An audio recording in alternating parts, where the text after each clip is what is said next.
For this enemy, on the other hand, what is the essence is not the in itself, the implicit universal, but individuality. Its power, therefore, is the negative principle for which nothing is established or absolutely sacred, but which can risk and endure the loss of anything and everything.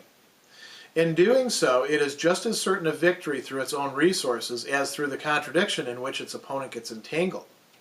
What virtue holds to be an intrinsic being, the way of the world regards as merely an indifferent object. It is free from every principle that virtue holds to be established and by which it is bound. Such a principle the way of the world has in its power, since it regards it as something it can either set aside or let be, as it can also the virtuous knight who is fast bound by it. The latter cannot disentangle himself from it, as it were a cloak thrown round him from which he could free himself by leaving it behind. For to him it is something essential which he must not give up.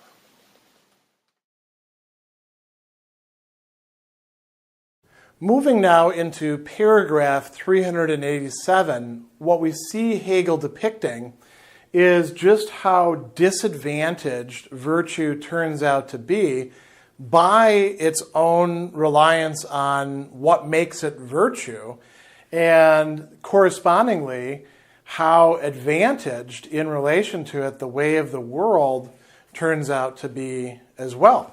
So let's follow this out. He says, for this enemy, on the other hand, what's the enemy? The way of the world. What is the essence is not the in itself, the implicit universal, but individuality. That's what it's viewing as essential.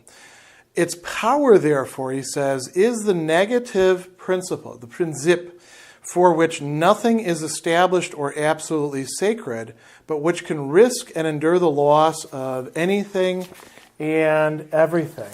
This is an instance of what Hegel, in the preface, in that very famous passage, talks about as the labor of the negative, right? And now we're getting to see it play itself out. He's actually going to use the term Aufhebung in this passage as something that's allowable for the way of the world if it wants to do that. Or it can, do something else instead. It can affirm something rather than overcome it. So it says, in doing so, it is just as certain of victory through its own resources as through the contradiction in which its opponent gets entangled. Now, think back to last paragraph, right? What was the reserve? The ace in the hole, the forces held back that virtue was going to deploy in an end maneuver around and take the way of the world from behind and defeat it. Well, part of that consisted in its own understanding of the way of the world. The fact that virtue has a unity of purpose.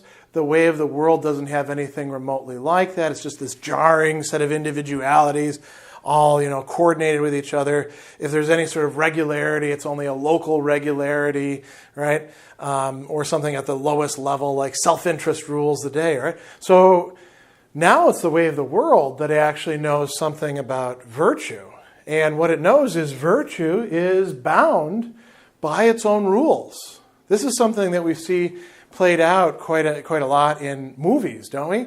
We see this with action hero movies, the tragic moment. Do you kill the bad guy? The bad guy knows you can't really kill him because if you did, then you would be just as bad as him, right? And so he pushes your wife and children off the cliff, or kills your buddy, or blows up the car, whatever he's going to do. Destroys, the financial system, perhaps, if we're talking about Fight Club, right? So there's an advantage that the way of the world has, which is that it's not bound like virtue is. Virtue is bound by these principles. It's entangled, as we saw, in contradictions, Widerspruch, right? It can't get itself out of those. We saw that it couldn't even fight the opponent that it claims to be fighting against adequately. So he goes on and he says, what virtue holds to be an intrinsic being, the way of the world regards as merely an indifferent object. Now, this is a bit of a complex translation of something that in the German is actually much simpler. For virtue, what an sich ist, what has being in itself, or is in itself. That's why Miller is translating here as intrinsic being. It has substantiality, it has value in and of itself. For the way of the world, this is merely an indifferent object, or another way, simpler way in the German, nur für ihn. It's just for the way of the world. Whatever the way of the world wants to do with it is fine. And so, how does that play itself out? He says, it is free from every principle that virtue holds to be established. Virtue is bound by those principles that it observes. Such a principle has the way of the world, such a principle the way of the world has in its power, since it regards it as something it can either set aside, aufheben, or let be, as it can also the virtuous knight who is fast bound by it. So notice this, the way of the world at this point is conscious of its own superiority in the conflict that virtue initiated. It's not the way of the world who initiated it. Virtue initiated this conflict, and the way of the world is like, hey, buddy, I see that you actually have to fight this way. Well, I don't fight that way. Let me poke you in the eyes. Oh, that's not fair fighting? Oh, I'm sorry. Let me fix that for you. Now I'll pull your hair and, knee you in the groin and go on and go on and go on, right? It's very much like seeing fights where somebody has been training for fighting and they think that everybody has to follow those rules. And what do when they get into a real fight? They get beat up very quickly. We could come up with other examples as well. You could think of people who think that there's, hard and fast rules that aren't really a matter of individuals or, what is being accepted by the way of the world at this point in time when it comes to romance, dating, erotic connections, all those sorts of things. People want to say, oh, these are hard and fast rules. I obey them. You all should obey them. And everybody else is like, hey, buddy, I can either obey them or not obey them. I don't have the sort of emotional attachment that you do to following these rules. We see this happen in gaming communities as well.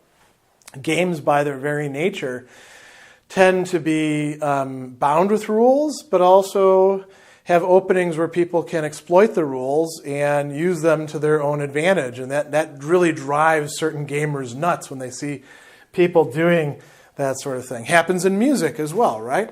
A lot of musical innovation comes about by dispensing with the rules, the principles, and the purists are like, you can't do that, right?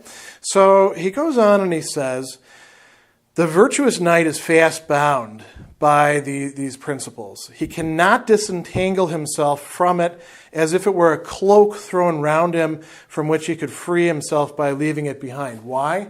Because it's part of who he is. It's part of what virtue is. To him, here's how Hegel ends it, it is something essential which he must not give up. Why not? If he does give it up, if he adopts the greater freedom of movement, virtue becomes indistinguishable then from the way of the world.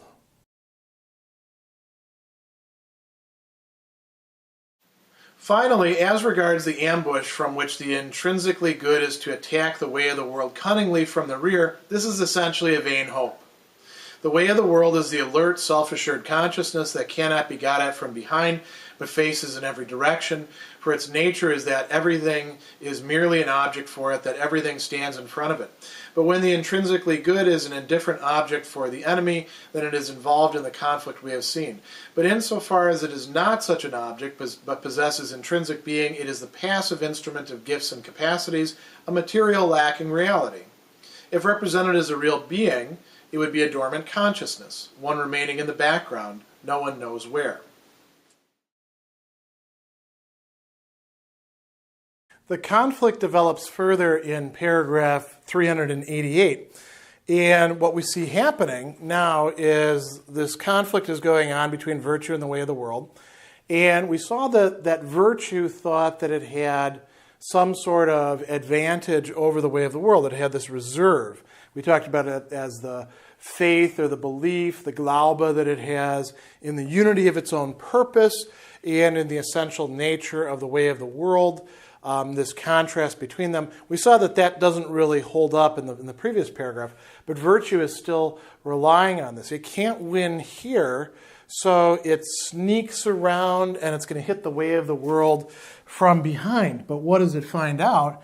It finds out that the way of the world is actually not so easy to take. It's,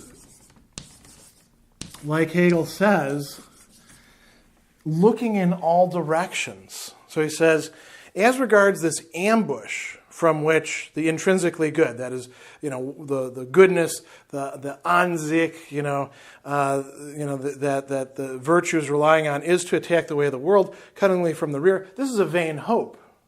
There isn't any rear to attack the way of the world from. It doesn't have a rear because it's looking in every direction all at the same time. It says the way of the world is the alert, self-assured consciousness that cannot be got at from behind. Why? Because it faces in every direction. It is like the Argos of legend that has eyes looking in every single vector that it might be gotten at. There's supposed to be this great watchdog, right? So he goes on and he says, its nature is that everything is merely an object for it, that everything stands in front of it. This is a really interesting way of speaking here that Hegel is engaged in. So the way of the world looks at everything as not having intrinsic being, not having an in itself that it has to respect, that it has to deal with as such, but rather the way of the world can do what it likes with it. It can respect it if it wants to, but it doesn't have to. If interest demands that the great works of art be turned into paper mache for my party, well, then that's up to me. If I buy them, that's sort of the way of the world, right? And virtue doesn't get this. Virtue still wants things to follow certain rules. And it thinks that just by making this end run, it will be able to say, aha, I've got you now. But it doesn't. And, we see this again if we want to use, I brought up the example of movies, action movies where you have a hero and a villain, and the villain represents the way of the world. The villain is able to, say, I'm going to do whatever I need to do, and the hero is bound by certain rules. So the hero has, the villain's, say, spouse or favorite henchman or whatever, as somebody who matters ostensibly to the villain, and the hero says, if you don't put down your weapon, I'm going to kill him or her, right? And what does the villain inevitably do? The villain says, go ahead. Why not? You go ahead and do that. You'll be just as bad as me, and you don't know how to handle that. I've got a whole career of working as a villain.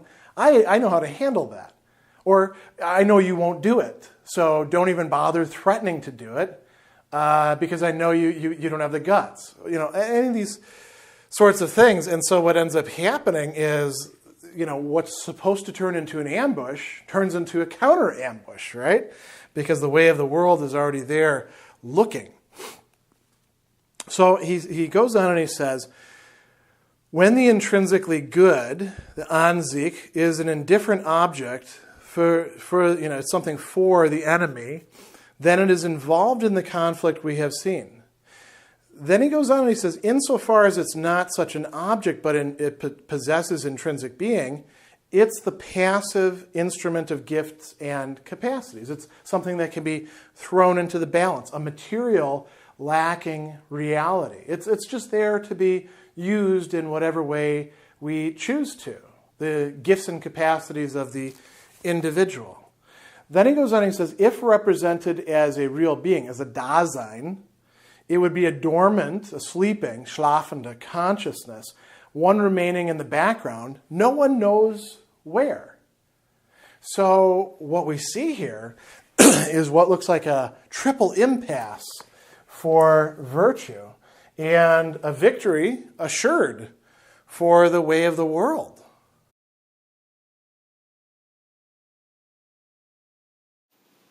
Virtue, therefore, is conquered by the way of the world because its purpose is, in fact, the abstract, unreal essence, and because its action, as regards reality, rests on distinctions which are purely nominal.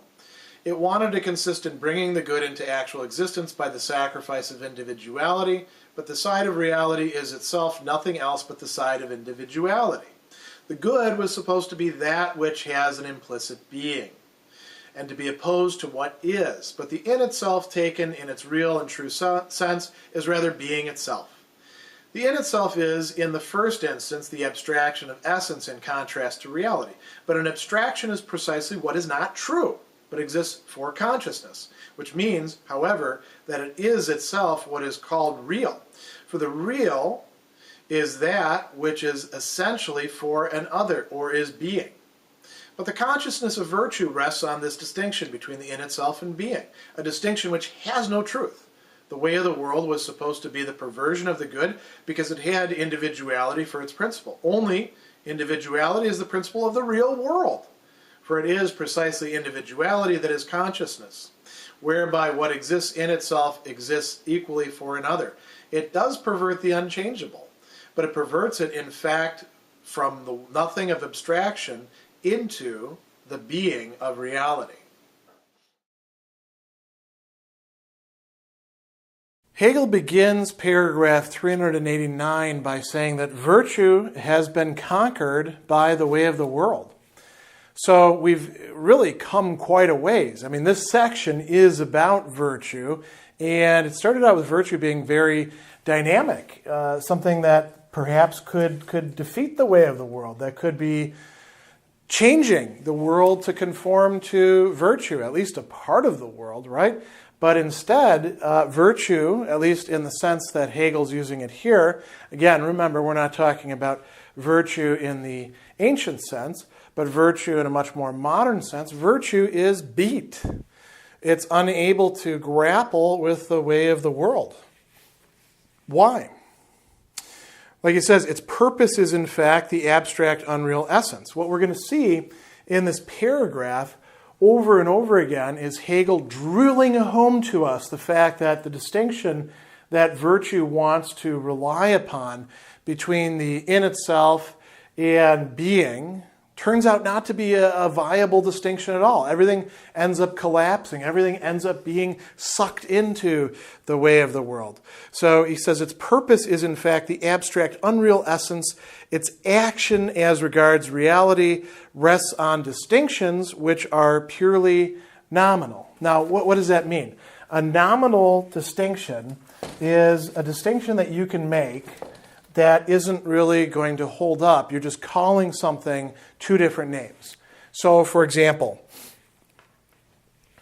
chalk, writing instrument, right? Craie, we can use foreign words if we want. Whatever chalk happens to be in Latin, I don't really know what chalk is in Latin. They're all describing the same thing. Those are nominal distinctions. Is this a tie? Or is it a cravat? People do this in the fashion industry all the time, right? They make all sorts of distinctions. Why? Because they're not quite so nominal when they jack the price up, right? Or say, no, we don't wear that sort of thing this season. Last season, you could have worn a cravat like that. This season, now you must wear a tie. Oh, okay, well, we'll call it a tie now. That's a nominal distinction. So a lot of the distinctions that virtue has been relying upon turn out to be of that sort. So he says, it wanted to consist in bringing the good into actual existence by the sacrifice of individuality. But what does it find? The side of reality is itself nothing else but the side of individuality. It's attempting to realize the good through its action directed at its purpose, its Zweck, and creating a good. But he says the good is supposed to be that which has an implicit being, that which is an sich, and to be opposed to what is. But the in itself, taken in its real and true sense, is rather being itself. So this contrast between the in itself and being is itself negated. Again, this is what we call determinate negation, right? We have a negation first of in itself and being, and then instead of just saying, what would be the negation of not equal? We just make an equal sign here. No, we negate the whole thing. We say, this doesn't hold up. We're not actually working with two separate terms. Even the equal sign maintains a kind of, distinction between them that is not particularly useful here. Speaking a little bit metaphorically at this point, right? Now, he goes on and he says, the in itself is, in the first instance, the abstraction of essence in contrast to reality, but an abstraction is precisely what is not true, but exists only for consciousness, which means, however, that it is itself what is called real. So an abstraction is not something true, something that it is something that only exists for consciousness. When people accuse Hegel of only dealing with abstractions, this is a great passage to point them towards. Hegel thinks that sooner or later we have to grapple with reality. Our abstractions better connect up with reality at some point. They do, in fact, permeate it, they penetrate it, but they do so because consciousness is driving them like nails or hooks into reality. So, where do we go from here? He says, the real is essentially what is for an other, or is being. But the consciousness of virtue rests on this distinction that we have now nullified between the in itself and being, a distinction which has no truth. Why does it have no truth? It is an abstraction. Now, here's where he says something really interesting. The way of the world was supposed to be the perversion of the good because it had individuality for its principle. So what we're talking about perverting here, pervertere in Latin, verkehren, to turn, so the way of the world was supposed to be a turning aside of the good, right? A perversion of the way things ought to be, of what is valuable. Now, what does Hegel do here? He says, only individuality is the principle of the real world. Individuality is what's real. Abstractions are not real. He says, it is precisely individuality that is consciousness. That's really important to keep in mind. It's not just this gigantic hive mind that, we call spirit or something like that, the way that people sometimes depict Hegel as talking about. Individualities do, in fact, matter. They are consciousnesses. And they're not going to be just, totally absorbed or fused into the absolute or something like that. Ultimately, we're trying to drive to the point where individualities can exist in their relatedness and their distinction from each other. So he goes on and he talks about this perversion again. He says it does pervert the unchangeable, but it perverts it. Notice what he's saying. It turns it out, if we want to use a common term, like when you turn somebody out, you're in essence perverting them, right? You get them hooked on something and now you get them turning tricks for you. Okay, so it turns it out, in fact, from the nothing of abstraction into, as he's going to talk about it, the being of reality. Das Sein der Realität. Through its action, its Tat, it brings about Realität. So the good, if it's going to really be good that virtue is realizing, it has to be in reality, and it has to be good that involves individuality. So this notion of you'd want to have this ideally totally selfless, only bound by principle agent. Hegel's rejecting that here. Hegel's saying that's empty. And that is empty. Kant, for example, will tell you, yes, of course it's empty. That's precisely what's so great about it. Hegel says, no. That's not so great. As a matter of fact, where things actually do get done, they get done by real individual agents realizing real goods. And so what does that mean? That means that the way of the world has indeed triumphed over virtue at this point.